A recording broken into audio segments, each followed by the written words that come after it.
What I wanted to talk with you guys about today is a real conversation on rum. And rum is an interesting character because there's so much marketing speak that goes with rum. And it's not as regulated and clear as other spirits like you would find with, or the processes for other spirits like you'd find with Scotch whiskey or brandy or cognac or any of those. So one of the things that I wanted to talk with you guys about is this whole concept of how everybody talks about rum.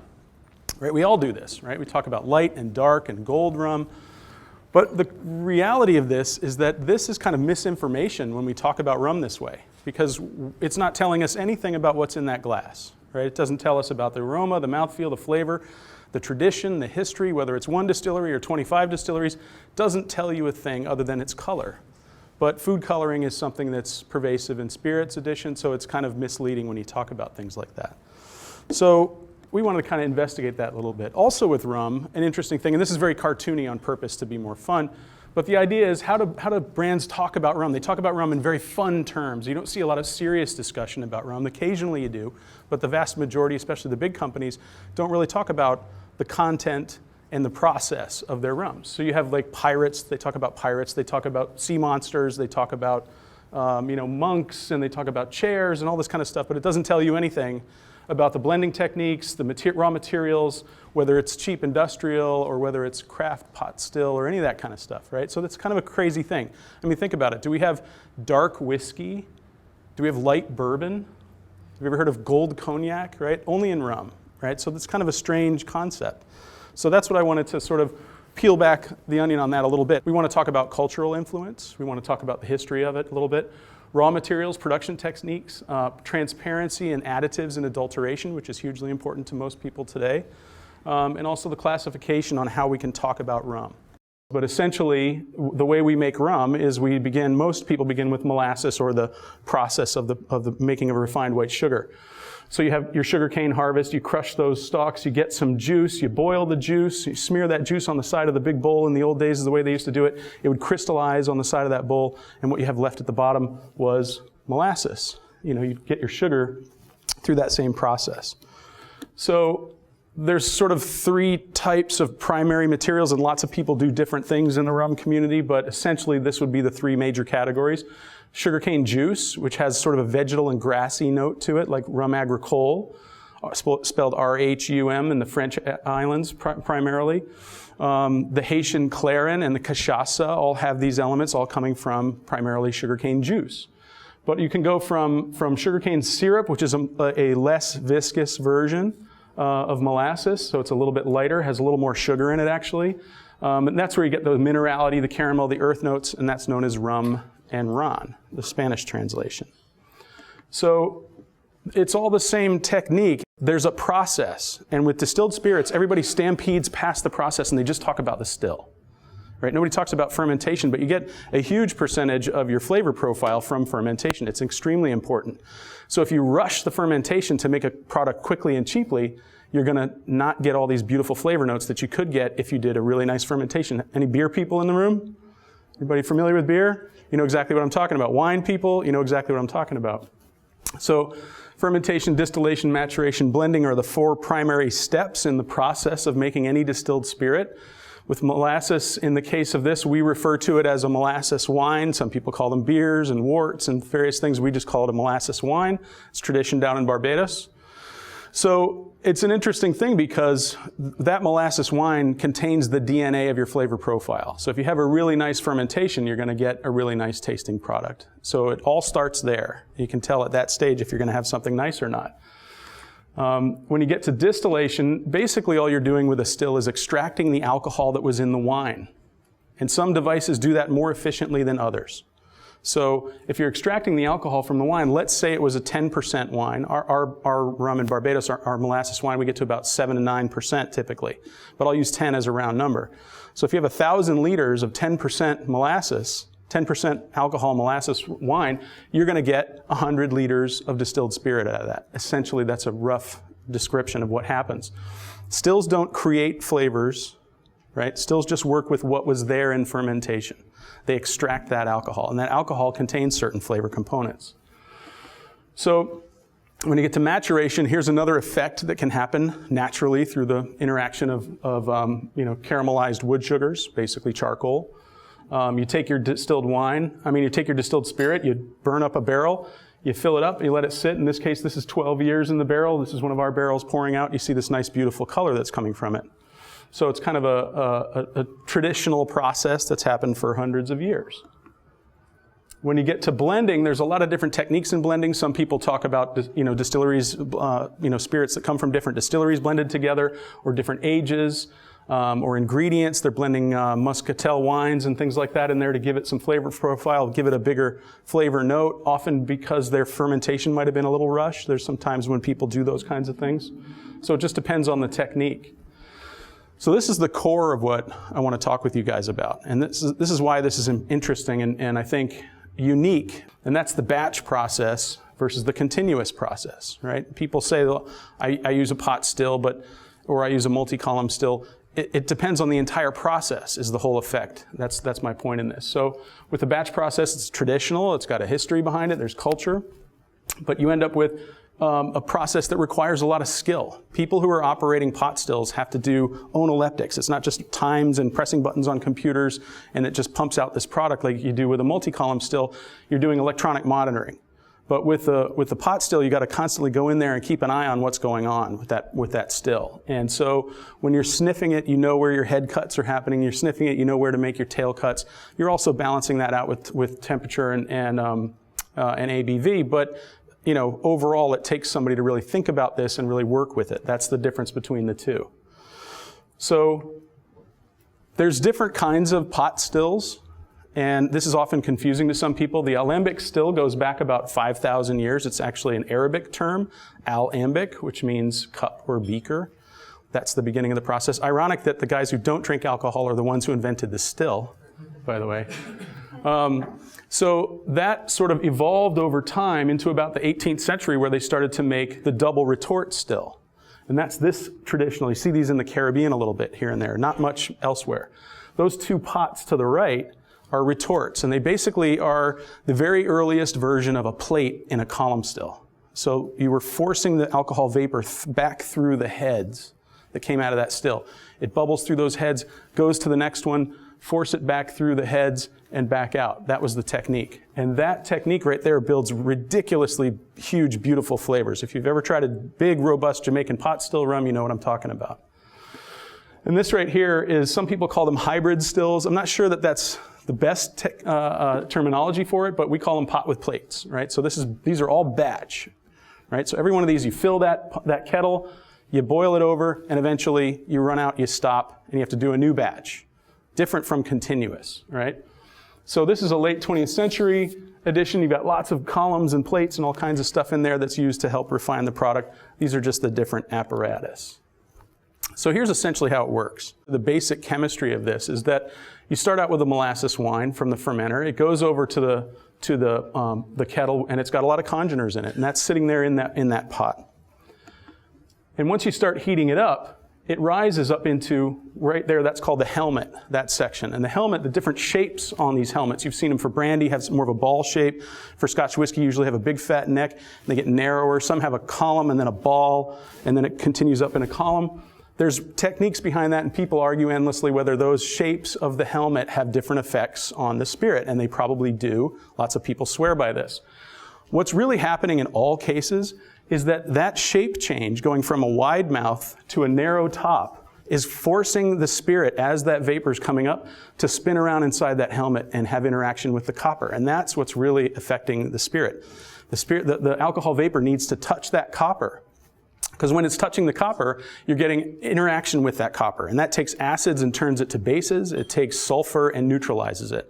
If you didn't use copper, it would smell horrible. It smelled like rotten eggs, and it would taste really acidic. That's what would happen if you didn't use a copper still. So the next step is you go from there across the line arm and into the condenser. And inside that condenser is the coil, the classic coil that you've seen probably 100 times in pictures of stills. And that coil, as you move away from the heat source, it just naturally cools down, and that vapor turns back into a liquid. The liquid comes here, drops in, you get your heads first, your hearts, and your tails. On our still, 1,750 liter copper pot still, it takes us 8 hours. to do one batch. So it's a nice long run. And what you see here are different types of multi-column or column stills, including the multi-column still. So this is the Creole still. Also interesting culture and history behind this. You see this a lot in the French agricole, the rum agricole products. So that's the Creole still. It's a one column, usually a really fat column, and it's got plates inside of it. It's made entirely of copper. About 100 years later, Enos Coffee came up with the two-column coffee still. Does the same idea a little more efficiently. It's a little bit, slightly more efficient at extracting alcohol. So you're going to get about a 75% alcohol out of a Creole still. You might be able to get a little bit more if you've modified it with a defligmator and things like that. When you get into the coffee still, you're getting it up to 85, 90, 92. You can get it there. And then you move to the multi-column still, you can get it to 94%, 95%, even 96%. So just absolutely rectified and clean, if you will.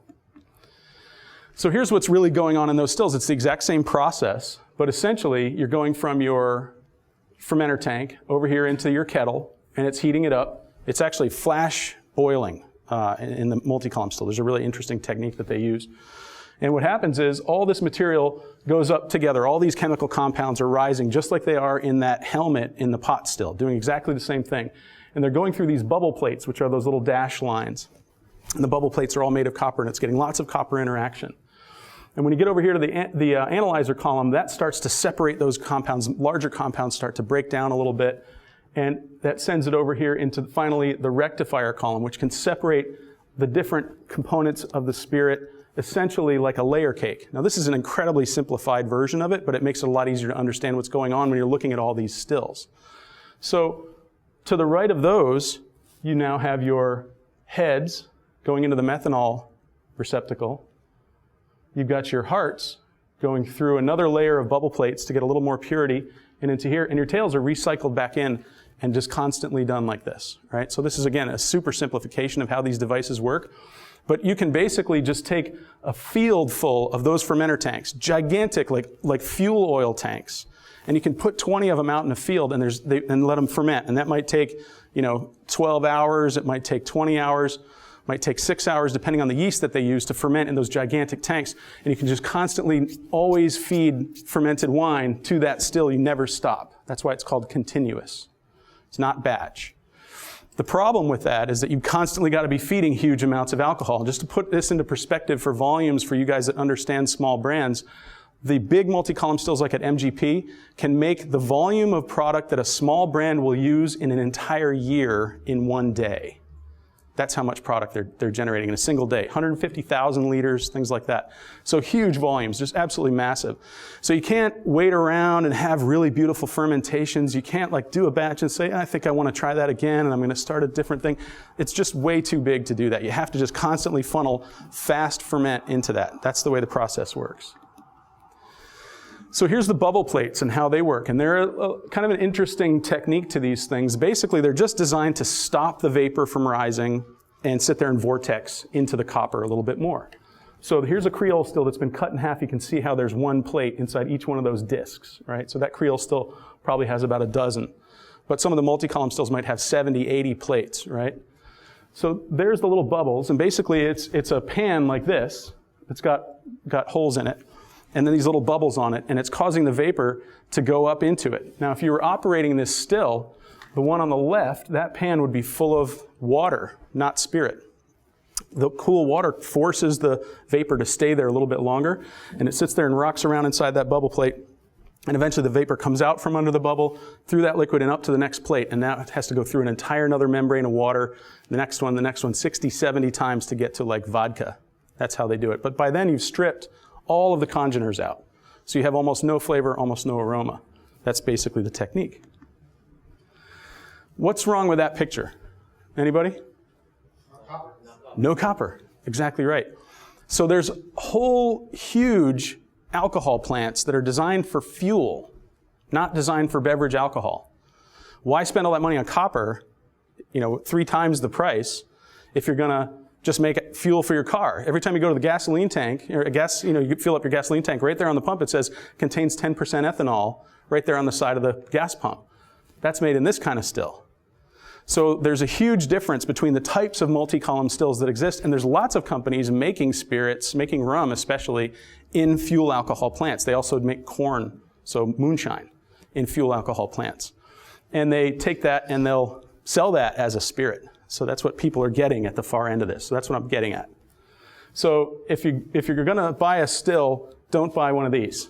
You're going to buy a stainless steel still or an aluminum still. You're going to get very acidic, very sulfuric product out of that. You want the copper. So the multi-column still was originally designed in the 1930s to generate petroleum into high-test automobile fuel and home heating oil and things like that. So when you go to look at the tank, or at the pump, this is 87%, right? 89, 93, just like ABV, right? Alcohol by volume. Is it 40%, which would make it 80 proof? Is it 50%? That would make it 100 proof. If it's 90%, it's 180 proof, right? That's basically how that works. And a lot of the times, this will come out of those stills so flavorless and so devoid of aroma that they'll actually pump some of the heads back in to kind of emulate those congeners. It's not really great because there's a lot of methane in that. So the methanol is not what you want to be drinking. The methanol is the stuff that during Prohibition, when people were making stuff in their bathtubs, and they would take a sip of that first cup, the first drops that come out of the still are the methanol. That's the very first alcohol, the most friable alcohol that rises. That's poisonous, right? That's the foundation of turpentine and nail polish remover and cleaning solvents. If you drink that, you'll die or go blind. That's why all these people were dying during Prohibition, because they didn't know the chemistry. So that you put that stuff back in, and it might give you a little bit of a scent, but it's not great for you to do that. So there's different techniques and different nations that do this. So you get some unhealthy product in there. So that's basically kind of the quick rundown of the different types of stills that exist and the different uses of them. Now, once you've got these products, if you had a nice batch product, excuse me, with a nice slow fermentation and a beautiful wine, and you went nice slow distillation, you'd have a really flavorful, aromatic product on the other end of that still, right out of the still. But if you went with a multi-column still, especially the fuel alcohol plant, you'd have almost no aroma and no flavor. So what do people do when they get those kinds of multi-column still products? They add stuff to it to make it palatable. Here's the amount of sugar in a certain set of rums to talk about how much sugar is actually being added. And I actually ask all of you guys, if you want to do something really interesting, go to drecon.dk. That's Johnny Dreyer, who does the testing for the Danish government. Systembolaget SE, that's the Swedish government. Alko Finland, of course, is the Finnish government. And FRP is the French government. And all these countries do their own testing on all the different spirits that come in. It's part of the EU regulation now, as of 2016. Excuse me. And so they test these products and publish how much sugar people are adding. That's where I got all these numbers. So you don't have to take my word for any of this. You can look it all up yourselves. And these guys are, these are government websites. So what you end up with here is how much sugar is being added to some of these brands.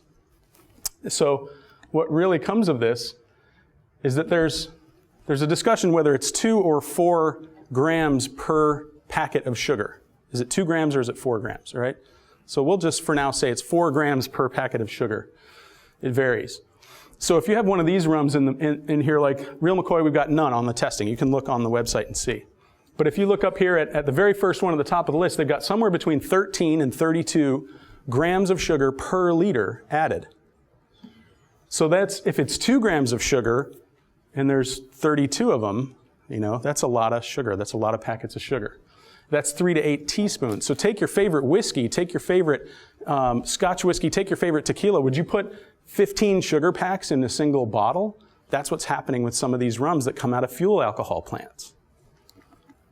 And more, and more. The second one down has actually 92 grams of sugar per liter. That could be as much as 45 sugar packets in a single bottle.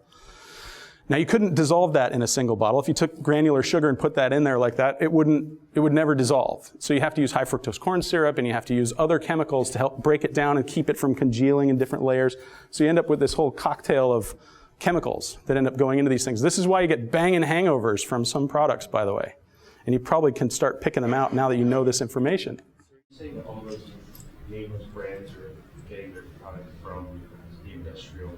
No, I'm not saying that all the brands are getting their product from the industrial. There's also a history and a technique of dosage, in rum. So there are some people who just add sugar or slight amounts of sugar or no sugar, and they might add muscatel wine. They might add, there's one gentleman that I know who makes a really beautiful raisin wine. He takes raisins and he actually soaks them in alcohol again and then ferments that again, and it's beautiful. It also adds a nice color. So what I'm trying to say is it's not like these techniques are right or wrong. It's just that nobody ever talks about this stuff. I have never heard anyone talking about this. So when you get to this part about the beverage alcohol versus fuel alcohol, these are the different cues associated with them, right?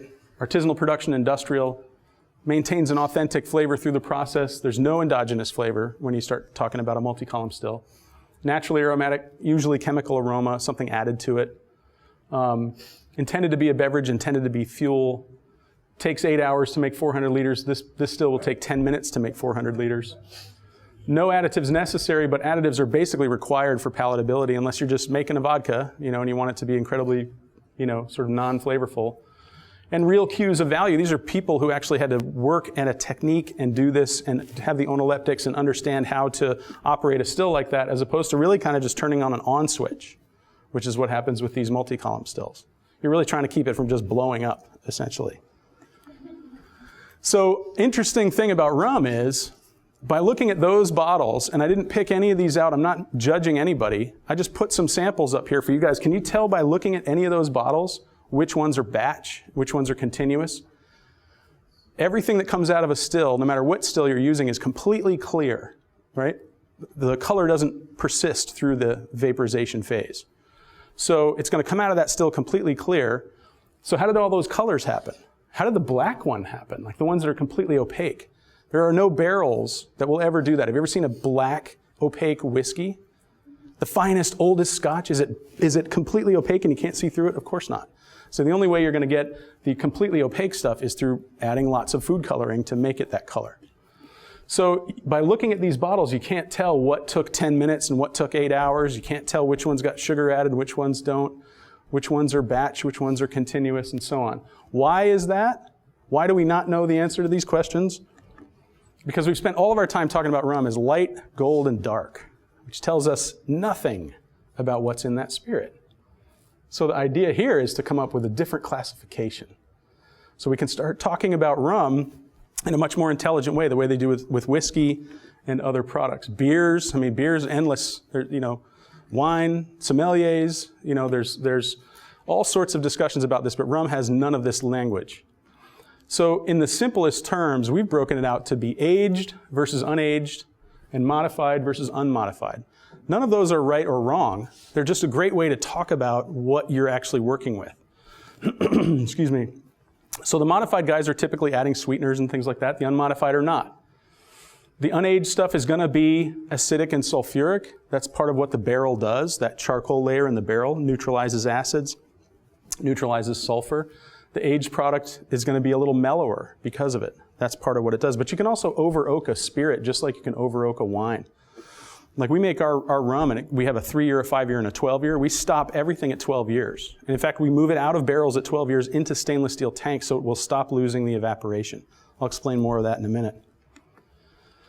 So when you have your batch versus your continuous, your unmodified versus your modified, your aged versus your unaged, you kind of look at the value scale on this. Like, let's look at pricing. There's people that put these products out there that'll say, oh yeah, it's whatever age, and it's amazing, and it's my grandfather's secret recipe, and it comes from this gigantic factory, and they put ink and sugar in it, and it took them a day to make it. And why is that the same price as the stuff that actually was in a batch process, that actually took a long time to ferment and distill and age, and it tastes much better actually when you get it from that phase. And then they're charging the exact same amount of money because we don't know how to talk about these things. And that's really unfair and I think really not right. Because if you found out that whiskey you just bought, who's that guy who just bought the whiskey in Switzerland and paid $25,000 for one shot to find out that it was counterfeit? Did you hear this story? So imagine you just did this, right? That's kind of what's happening with rum. You're walking in and buying this bottle. It's like, oh, look at this beautiful packaging, this amazing bottle, $65. I think I'll buy this. It might have cost them like 8 cents to make that. So you have to get there. I'll get to you in just a sec. So that's why we want to look at how these things work. Now with premium whiskey, 66% of their sales are premium. But with rum, only 16%.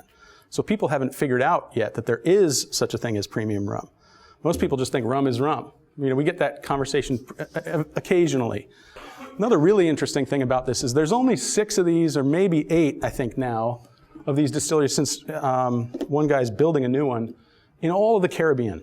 There used to be 75 of these stills on the island of Barbados in the year 1918.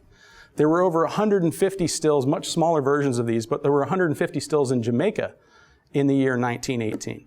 And today there's 4 distilleries, huge places in Jamaica, and there's 5 in Barbados.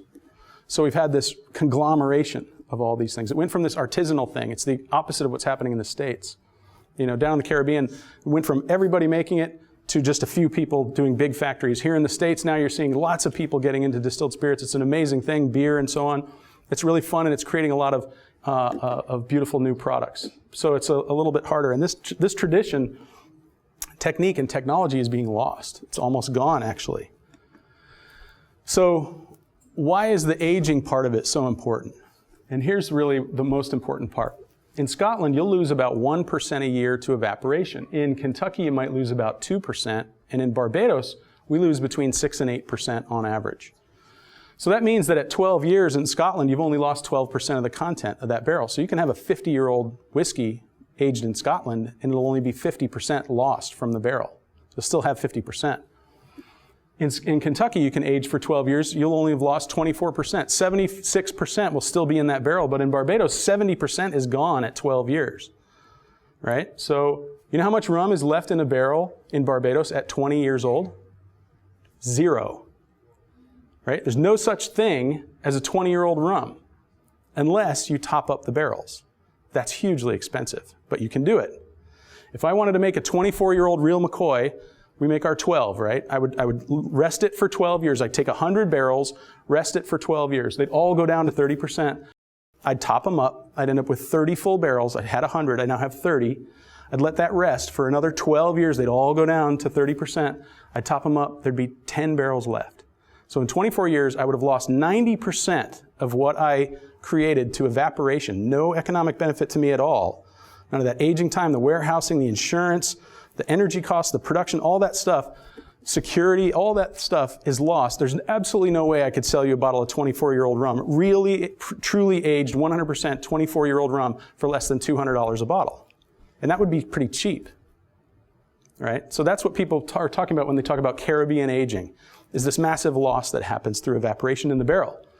So when you see those brands that are like, oh yeah, we got a 25 or a 23, 21, and it's like 19 bucks, or I'll sell you this 23-year-old for like $8.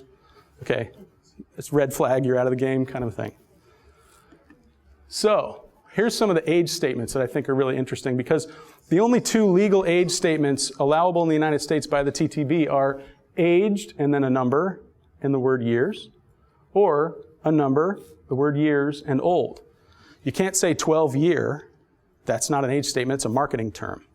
You can't say System Solera 23, that's not an age statement, that's a marketing term. That one right there is my favorite, cask number 21. Huge 21, little tiny cask number. And I see that bottle all over the world. That must be a huge cask if every single bottle is from cask number 21. Right? And this other one, 25 slow age registered trademark. Now, they may be blending something of greater age. They might have some 25 in there. They might have some 23 in there. I don't really know. But they want you to think that. And we're all looking at this and going, wow, 60 bucks, you know. That could be like literally 25 cents a bottle.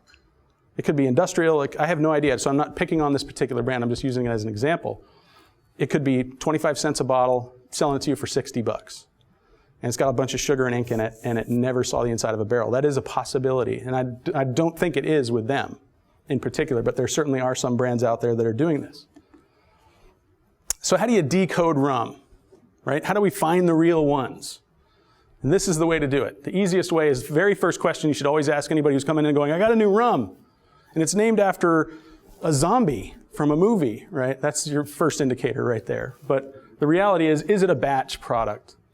If it's batch, you know there's value in that because it took somebody a long time to make that. And they're not screwing around with their fermentations if they're going to all the trouble of having this pot still and all the expense of that pot still. They'll just buy from MGP if they want to go fast, right? So batch is hugely important. That should be your number one indicator that that's a quality product. The true age statement, aged 5 years, no other terminology, not 5-year awesome, right? That's not an age statement. And an identifiable distillery. If all we're talking about is a sea monster or aliens or whatever, it's not telling you, they're directing you away from where was this really made. So that's hugely important. That's typically where you get your batch components and that kind of information. So let's give rum the respect that it deserves. There's a lot of really great rums out there that are actually doing these techniques and making really beautiful products. And there's a whole bunch of them that are actually out there trying to talk to all of you guys right now. And it's really important that you give them that time to think about that, because rum is not rum. It's not all the same. You just have to figure out which ones are really actually doing these different techniques. So please join in the conversation at the Real McCoy Rum or anywhere, any of the other rum brands that you really respect and have learned about and gotten education on and have probably met their master distiller and understand there's really something behind that, not just some guy with a marketing plan. That's the way to go. So thank you guys very much. I appreciate it.